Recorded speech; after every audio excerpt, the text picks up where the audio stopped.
Você gosta de Páscoa? Eu sei que você adora essa panturrada de chocolate, mas você já se perguntou de onde surgiu lebres e ovos, sendo que lebre é um bicho mamífero? Como é que tem ovos na história? E o que eles têm a ver com Jesus?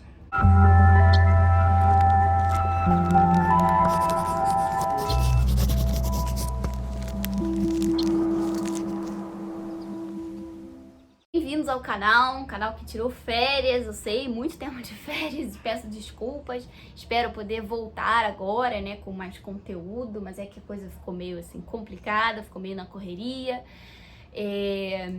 mas hoje eu não queria perder o timing, então eu fiz esse vídeo de qualquer jeito, sem roteiro, espero que dê tudo certo, nem me arrumei direito pra estar aqui, mas vambora, porque eu quero muito poder falar sobre a história da Páscoa, né? A maioria das pessoas simplesmente comemora a Páscoa, né? Vai na casa dos familiares, se empanturra, come bastante chocolate e tchau, né? Ninguém se pergunta por que um coelho, por que lebre, por que ovos, né? Ou então fala, é uma celebração à vida, por isso ovo, para celebrar o renascimento de Cristo. Tá, mas em tese não tem nada a ver com Cristo, né? Se você for olhar lá a Bíblia, pelo menos acho que eu olhei, não tem absolutamente nada a ver, em nenhum momento menciona um coelho, lebre, ovo. De onde surgiu isso? A Páscoa que nós comemoramos, na verdade, são 3 Páscoas juntas. Essa festa aqui que a gente comemora, digamos assim, ela é uma mistura de 3 Páscoas. Essas 3 Páscoas são a Páscoa judaica, a Páscoa cristã e a Páscoa pagã. Porque sim, essa data também é muito importante para pagãos. A Páscoa judaica, né, é uma festa muito importante, não sei se é a mais importante, né, pro povo judeu, mas se não é a mais importante, é uma das mais importantes com certeza. É um momento em que esse povo hebreu foi libertado do estado de servidão por esse profeta, né, Moshe. E Deus, né, tem toda a história de como Deus chegou nesse profeta, como ele recebeu, né, as diretrizes, as regras que Deus passou para ele, né, e como ele tinha que seguir lá os planos para poder libertar aquele povo. Repare que eu disse servidão, não escravidão, isso é um ponto polêmico também entre historiadores e entre egiptólogos, tá, pessoal que estuda Egito. Tem essa treta aí, porque eles afirmam que não havia escravidão, então aquelas cenas de chibatadas e tal, aquilo não ocorria, né? Era um regime mais parecido com a servidão da Idade Média, do período feudal, né? Do que aquela escravidão que a gente conhece, por exemplo, que foi a escravidão de africanos aqui no Brasil, por exemplo, de indígenas. Enfim, mas eu não vou entrar nesse detalhe, só uma curiosidade aqui pra vocês.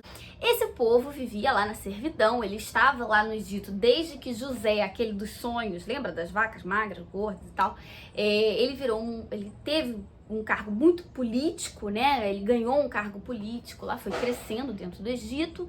No final da história, traz a família dele, né, porque estava tendo fome, a época estava árdua, estava complicada, traz a família dele para o Egito e começa um assentamento ali, um assentamento hebreu dentro do Egito. A população começou a tomar uma proporção muito grande até que o faraó ali e os outros políticos ficaram preocupados, né, com a força política que eles estavam ganhando, né, por conta daquela população que só aumentava.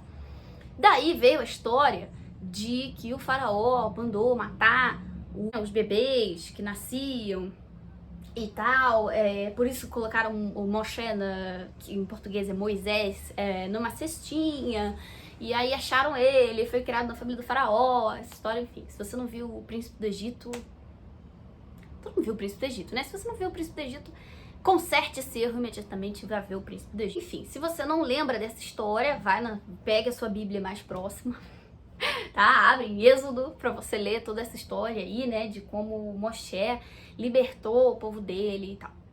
Esse período, né, em que tiveram as pragas, né, as famosas 10 pragas do Egito, e esse momento da libertação, em que eles começaram a peregrinação, né, até os 40 anos no deserto, porque a geração que saiu do Egito, né, a regra desse Deus, né, que Deus passou, é que essa geração não veria a Terra Prometida, né, só a geração seguinte.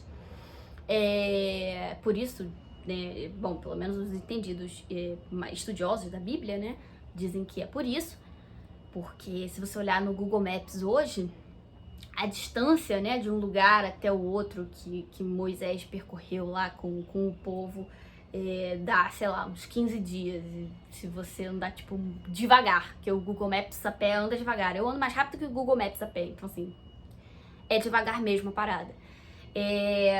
Então, assim, de 15 dias para 40 anos, né, tem aí uma questão simbólica também do número, por que não? É na última dessas pragas, né, que foi a pior e a derradeira delas, né, que foi que mudou a cabeça do faraó, conta a lenda, né, conta a mitologia judaica, que também é mitologia cristã, que existia um anjo da morte, que existe ainda, né, um anjo da morte, que esse anjo da morte iria visitar, ia passar por cima do Egito, né, das casas.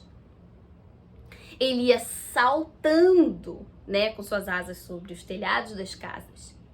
E ele ia entrar na casa que não tivesse a marca de sangue de cordeiro na porta. E essa casa que não tivesse o sangue de cordeiro na porta, ele ia matar o filho primogênito. E aí o faraó perdeu seu filho primogênito e teve todo um drama, né, que parece que foi o que mudou realmente a cabeça dele. Essa cena simbólica, né, do anjo pulando de casa em casa, por isso deu-se o nome dessa festa judaica, dessa comemoração, né, judaica de Pessah. Pessah, né, que significa saltar, né, cruzar, pular. Por isso que em inglês um dos nomes da Páscoa é Passover, né, justamente por esse movimento do anjo de pular uma casa ou outra. A história do povo judeu continua, né, mas a questão que importa pra gente é que até hoje, olha quanto tempo depois, até hoje eles param durante essa determinada época do ano, né, segundo o calendário deles, que é diferente do nosso, que é gregoriano, eles param nessa determinada época do ano, fazem um jejum de cereais, de fermentados, enfim, tem todas as regras, né, dessa época do ano, porque essa época do ano é especial, muito especial para esse povo, porque eles lembram, né, eles entendem que eles são uma unidade, que eles são um povo, né, eles entendem aí o valor dessa terra prometida que foi dada a eles entendem o valor da aliança dele com esse Deus deles e também a importância da libertação. É uma festa que fala sobre liberdade, né, sobre liberdade, sobre, por que não, renascimento também desse povo. Olha, guardem essa palavra, renascimento. Então eles falam desse renascimento desse povo. Essa Pessah, né, que é comemorada no mundo todo, tem um jantar, né, muito, muito bonito, inclusive, né, o Seder de Pessah, em que as pessoas da família se unem e contam para os mais novos, contam para as crianças como é essa história. O mais velho faz pergunta para o mais novo e o mais novo responde, né? Essa simbologia de passar realmente um conhecimento para os mais novos, né? Para as crianças, e que esse conhecimento seja passado em diante. Enfim, essa é a cultura deles, a religião deles. E nesse jantar, né, aí eu vou entrar na parte de curiosidade mesmo. Eles comem, né, pão ázimo, porque eles não podem comer nada fermentado nessa época, né, simbolizando aí, dizem, a pressa que eles saíram no deserto. Eles saíram com pressa, não tinha tempo, né, para o pão fermentar, tinha que ser uma comida especial, enfim. Então eles comem esse pão ázimo e vinho, né, e fazem os diferentes brindes, um roteirinho, né, que eles vão seguindo, e quem já participou sabe, né. Às vezes não judeus convidam judeus para participarem dessa festa. Eu já tive a honra e o prazer de participar, e realmente é assim. Você tem a reza e toma um pouco do vinho, aí depois tem uma pergunta, depois tem uma música, depois tem a reza. É muito cerimonial essa comemoração, e é feita em casa. Aguarda essa imagem, né, do pão ázimo e do vinho. Muito que bem. Até hoje eles comemoram, tá tudo bem, essa é Pessah, né? É daí que vem a palavra Páscoa, né? Da forma latina, né, do Pessah. A denominação Páscoa, na verdade, é judaica. Então, essa festa. Muito que bem.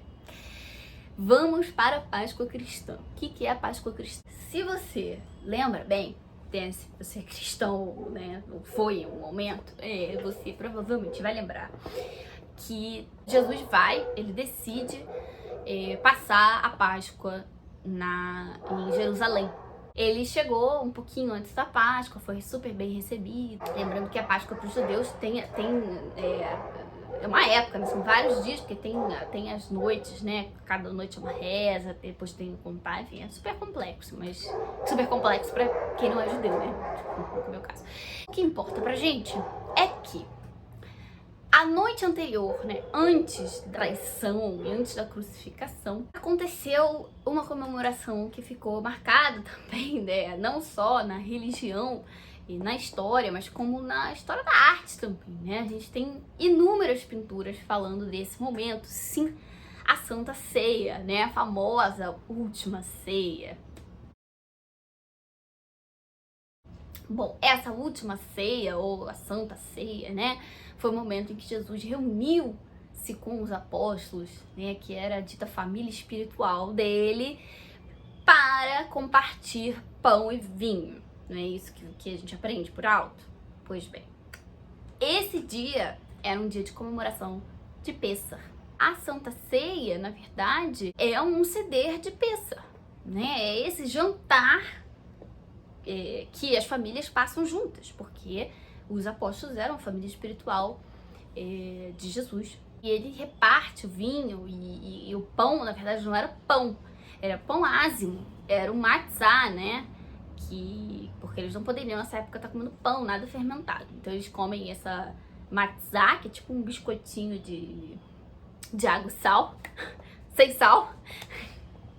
Não é muito saboroso, realmente. Tem essa passagem tão importante, tão simbólica, né? Que Jesus reparte esse pão e esse vinho, esse pão ázimo e esse vinho para os presentes ali, e fala que o corpo dele representado o pão, Então, na verdade, que Jesus ele estava comemorando com a sua família adquirida, né, sua família espiritual, era nada mais, nada menos do que a libertação do povo hebreu do Egito. Olha que curiosidade, eu não sei se vocês já fizeram esse link, isso é uma coisa óbvia, não, mas enfim.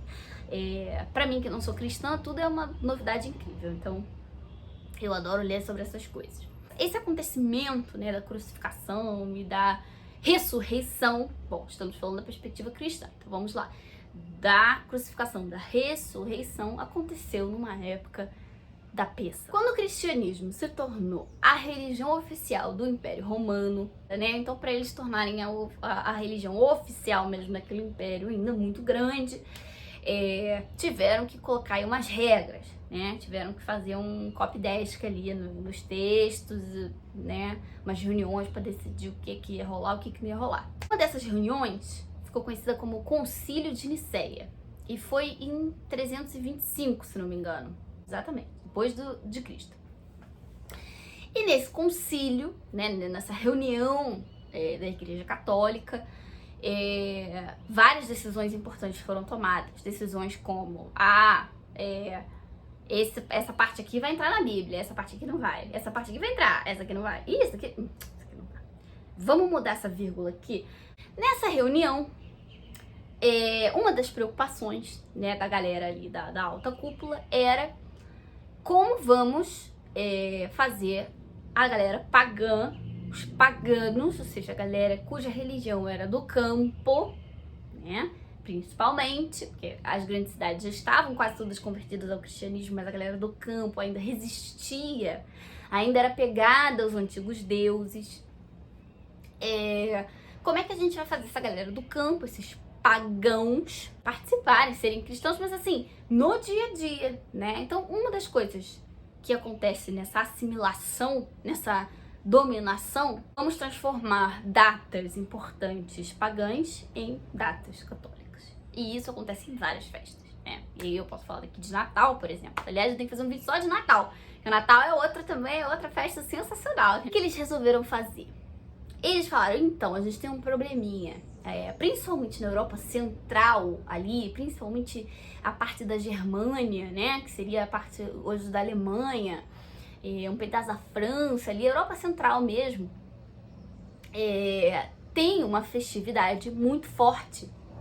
Europa Central e também os países mais nórdicos, tá? Também tinham esse costume. Esses países, eles têm essa mania terrível, horrorosa, o pessoal lá do conselho falando, de comemorar o equinócio de primavera. Pausa. Se você faltou a aula de ciência da escola, equinócio é aquele momento, sabe? Que tem 2 equinócios no ano e 2 solstícios, né? Você tem o equinócio de outono, equinócio de primavera, solstício de verão, solstício de inverno, e eles são invertidos no hemisfério sul e no norte. Então, no norte é o equinócio de primavera, que é o equinócio de outono. E quando aqui é o equinócio de primavera, lá é o equinócio de outono. E o equinócio é aquele momento, né? Equinox, equi de igual, né? Nox. Então é o momento em que o dia e a noite são iguais. Esses pagãos terríveis, note tom de ironia na minha voz, né? Porque eu me enquadro neles. Eles comemoram solstícios e equinócios. Né? E eles comemoravam o equinócio de primavera, muito bem comemorado, porque assim, gente, depois do inverno na Europa, começou a primavera, o sorriso tá aqui, daqui até aqui, entendeu? Tipo, não só porque tem flores, mas porque tem comida. A vida voltou. E quando eu falo que a vida voltou, é uma experiência que eu aqui no Rio de Janeiro não tenho. Porque é vida o ano inteiro, e é calor o ano inteiro. Inclusive estou suando aqui agora. Imagina um inverno daqueles rigorosos que você provavelmente passou fome, a gente tá falando de 300, né, depois da Era Comum. O início da primavera era uma promessa de vida, era o fim do inverno. Isso era um motivo de comemorar, porque vai ter comida de novo.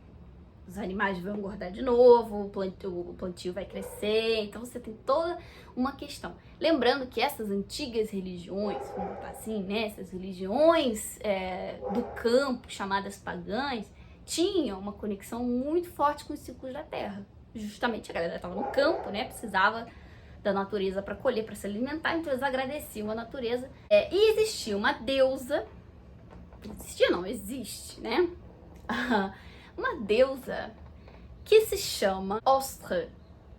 Eu não sei falar porque o meu alemão arcaico está um pouco enferrujado. Se escreve Eostre ou Aeostre.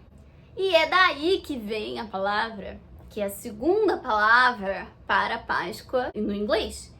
Você tem a palavra Passover, se referindo ao anjo, né, a Páscoa judaica, e você tem a palavra Easter, né? A palavra Easter é de uma raiz etimológica completamente diferente da palavra Páscoa, que é a nossa Páscoa aqui, de Eostre, que é essa deusa aí, lindíssima, maravilhosa, da primavera.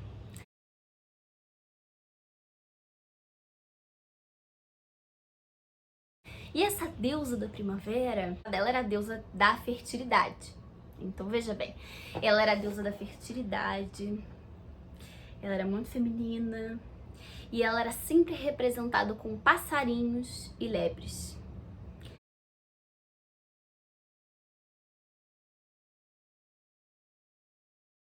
Tem algumas lendas que dizem que ela transformava a lebre no passarinho, o passarinho na lebre, enfim.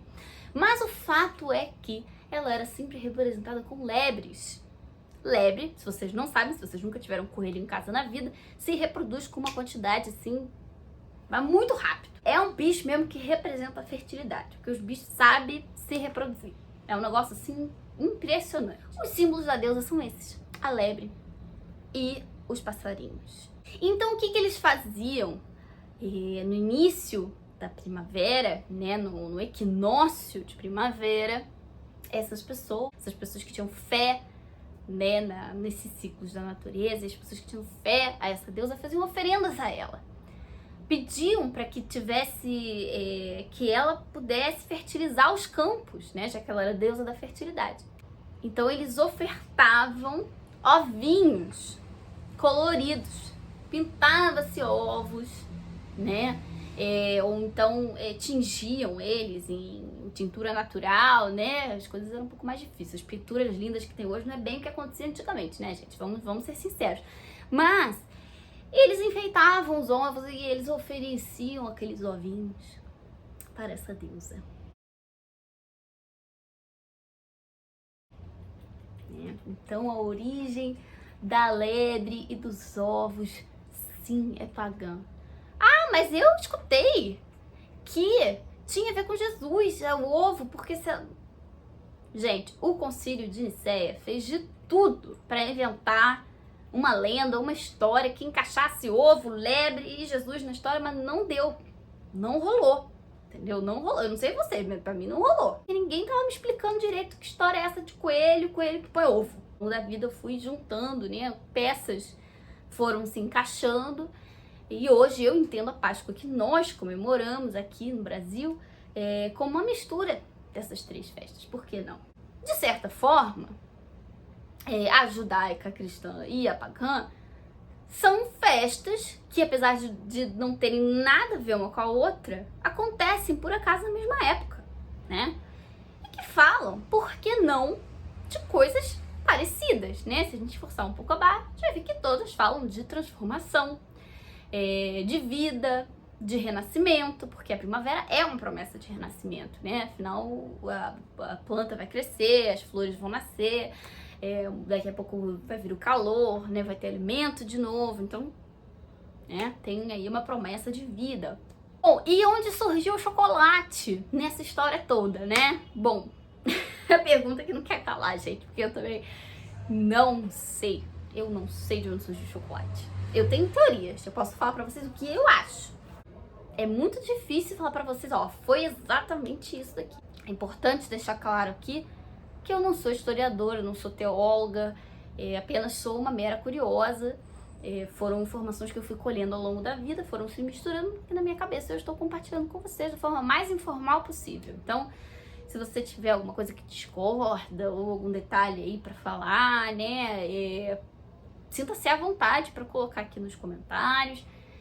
Pode colocar sua opinião, pode acrescentar alguma coisa, pode me corrigir se for necessário. Aqui é um espaço livre pra gente discutir, trocar conhecimento. O importante é trocar conhecimento e fazer as pessoas pensarem, né? Vamos pensar, vamos questionar as coisas. Gente, a história do chocolate daria um vídeo só pra história do chocolate, porque a história do chocolate é incrível. Se vocês não pegaram pra ler a história do chocolate, eu não sei o que vocês fizeram da vida até hoje.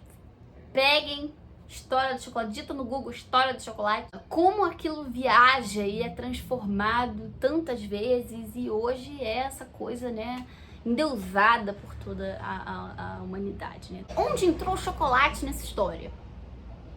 Pois bem, o chocolate quando foi para a Europa, né, tinha um boom de casas de café nas capitais europeias, né, que era uma coisa exótica. Né? Lembra que era tudo que era exótico era incrível. E no século XVIII teve um boom de chocolate. Teve um boom de chocolate. Chocolate era uma coisa exótica, chiquérrima. E os reis tinham lá o chefe só de chocolate. Inclusive eu visitei um castelo dos Tudors, Hampton Court, na Inglaterra. Não fica em Londres, fica fora de Londres, mas é um passeio que vale muito a pena fazer. Lá tinha uma cozinha especial, separada, pequenininha, né? Que era uma cozinha de chocolate. Era uma cozinha de chocolate. Então os Tudors tinham um lugar especial para a cozinha de chocolate. Eu falei século XVII, isso foi antes do século XVII, mas enfim, né? Enfim, nessa época, mais ou menos, as elites estavam enlouquecidas com essa história de chocolate. Então, assim, em algum momento, alguém teve a brilhante ideia de unir essa tradição, porque, gente, a tradição dos ovinhos nunca se perdeu, nunca se perdeu. As criancinhas em vários países da Europa pintam ovinhos, dão ovinhos de presente, enfeitam a casa com ovinhos, né? Tem caça aos ovinhos, tem várias brincadeiras de ovinhos. Então, essas crianças até hoje brincam com isso. Então, assim, esse costume a igreja não conseguiu. Então, alguém deve ter tido a brilhante ideia de encher o ovinho de chocolate. Primeiro, os ovos de chocolate eram o ovo mesmo, o ovo da galinha lá, que abriam, que fura o ovo, né? Dá um trabalho danado fazer. Enfim, um dia vocês façam em casa pra vocês verem, dá um trabalho danado. Você fura o ovo e deixa sair, depois pinta com todo cuidado. Eu sou uma ogra, eu estrago logo o ovo, quebro o ovo, é um desastre. Eles colocaram um chocolate ali dentro e aquilo era um presente super nobre. O ovo da Copenhague tá com nada. O lance era encher o ovo lá de galinha com chocolate e entregar. E ao longo do tempo os ovos foram ficando mais sofisticados, né? Aliás, eu li um tempo atrás uma matéria sobre os ovos Fabergé. Quem gosta de arquitetura, moda, arte, vai saber o que eu tô falando, né? Aqueles ovos chiquerésimos, né? Os ovos Fabergé que esse cara, esse artista, o Fabergé, né, fez para a dinastia dos Romanov, né? Fez para a família dos Romanov. E esse ovo, ele é todo com pedras preciosas, com ouro. Os ovos são, assim, uma fortuna. Um ovo de Fabergé é uma fortuna. E são lindos. Então tem vários países que têm essa cultura do ovo decorado. E eu tenho certeza que essa história desse ovo decorado veio dessa tradição de início de primavera, de pintar o ovo. Então sim, parte da Páscoa que você comemora é pagã, tá? Mesmo você sendo cristão, mesmo você sendo judeu, se você não troca ovo de chocolate, não sei, né? Acho que a maioria hoje em dia deve trocar ovo de chocolate, porque ninguém resiste ao ovo de chocolate. E a parte do chocolate, minha gente, capitalismo, não tem religião na história, é capitalismo mesmo, né? Depois que esse ovo ficou uma coisa, era uma coisa nobre, resolveram capitalizar em cima do ovo, e aí a coisa foi indo até as grandes fábricas de chocolate surgirem, terem essa ideia genial, que hoje em dia realmente é uma indústria tanto. Várias festas que se tornaram datas muito comerciais, muito comercializadas, como é o caso da Páscoa.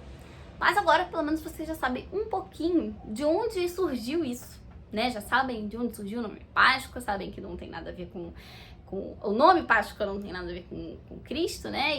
E a ideia da lebre, que na verdade não é um coelho, é uma lebre, mas a gente chama de coelho, né, gente? Porque a gente nem tem lebre aqui. Do ovo tem a ver com a deusa Ostara, ou Ostra, enfim, não sei falar o nome, gente, não sei. Tem a ver com essa deusa Ostara, essa deusa linda primaveril. Uma curiosidade, se você gostou dessa história, ou se você já assistiu American Gods, que é uma série maravilhosa, aliás, eu tinha que fazer um vídeo sobre essa série, porque essa série tem muita referência incrível. Tem uma cena que tem a deusa Ostara, né? E o Wednesday vai visitar a deusa, a velha conhecida dele e tal, e ela está linda lá, né? Toda primaveril. E ela convida vários Jesus. Essa série é maravilhosa. Ela convida vários Jesus. Porque na série tem vários Jesus. Tem o Jesus mexicano, o Jesus russo, o Jesus brasileiro. Cada Jesus tem uma cara, né? Porque as pessoas personificam as suas divindades. Olha que interessante. E então, ela convida vários Jesus pra festa dela. E o Wednesday fala, poxa, mas você convidou esse cara, tipo, abafou a sua realeza, né? Porque assim, a festa é sua, e aí virou dele. Você não tem raiva dele? Ela, não, aquele jeitinho, não. Aí eu acho que gente, com certeza libriana. Ela assim, não, imagina, tem que convidar, gente boa. Tá tudo bem, tá tudo em paz, a gente comemora junto, não tem problema. A gente comemora assim, né? Juntando tudo, misturando mais um pouco. Então, é isso.